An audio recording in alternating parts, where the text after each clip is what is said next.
Hello दोस्तों, आज हम लोग संस्कृत का पहला चैप्टर मंगलम पाठ का ऑब्जेक्टिव करने वाले हैं। इसमें से एक भी ऑब्जेक्टिव आपको नहीं छूटेगा, इसलिए इस सेशन को लास्ट तक जरूर देखिएगा। संस्कृत का पहला चैप्टर कौन है? तो मंगलम। इसके सारे ऑब्जेक्टिव देखने वाले हैं। पहला नंबर क्वेश्चन है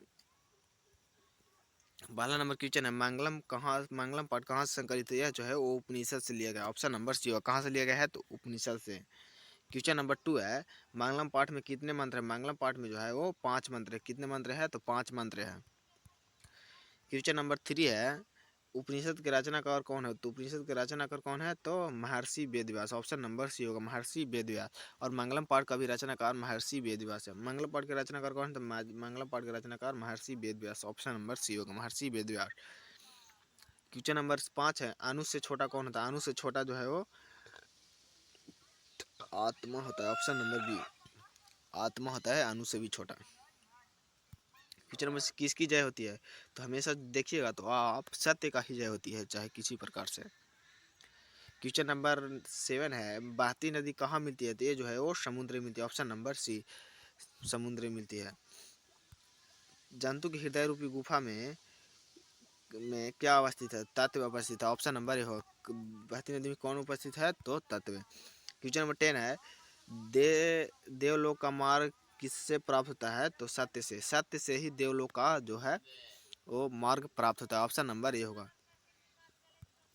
क्वेश्चन नंबर 11 है, सत्य से क्या प्राप्त होता है? सत्य से देवलोक प्राप्त होता है। Option number C. क्वेश्चन को जो है किसी प्रकार से घुरा फिरा के पूछ सकता है, इसलिए आप ध्यान से देखिएगा। क्वेश्चन नंबर 12 है, मृत्यु को वश में कौन कर लेते हैं?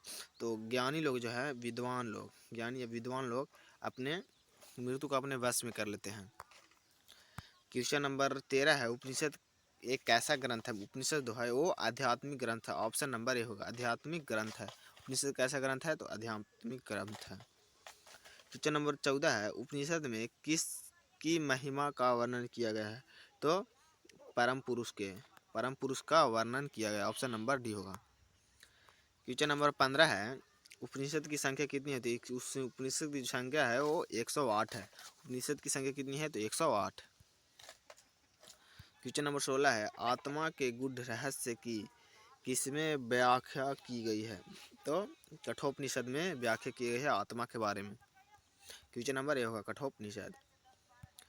क्वेश्चन नंबर 17 है, परमात्मा की महिमा का वर्णन किसमें की गई? परमात्मा का महिमा का वर्णन जो है वो ईशावास्योपनिषद।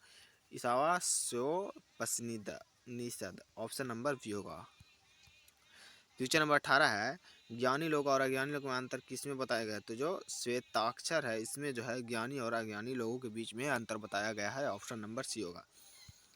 सत्य का मुंह किससे ढका हुआ? तो हिरण्मय पात्र से। ऑप्शन नंबर ए होगा, हिरण्मय पात्र से किसका मुंह ढका हुआ है? तो सत्य का। क्वेश्चन नंबर 20 है, सत्य का खजाना कहाँ है? सत्य का खजाना जो है वो देवलोक में है। ऑप्शन नंबर सी, सत्य का खजाना कहाँ है? तो देवलोक में। पहला चैप्टर का 20 VVI ऑब्जेक्टिव है, इसमें से एक भी ऑब्जेक्टिव नहीं छूटेगा। इस चैप्टर से 20 में से ही कोई क्वेश्चन रहेगा। 3 या 4 क्वेश्चन इस चैप्टर से रहता है, तो एक भी आपको नहीं छूटेगा। इसलिए इस विषय को याद कर लीजिएगा। और PDF लेना है तो कमेंट कीजिए, आपको PDF मिल जाएगा। धन्यवाद।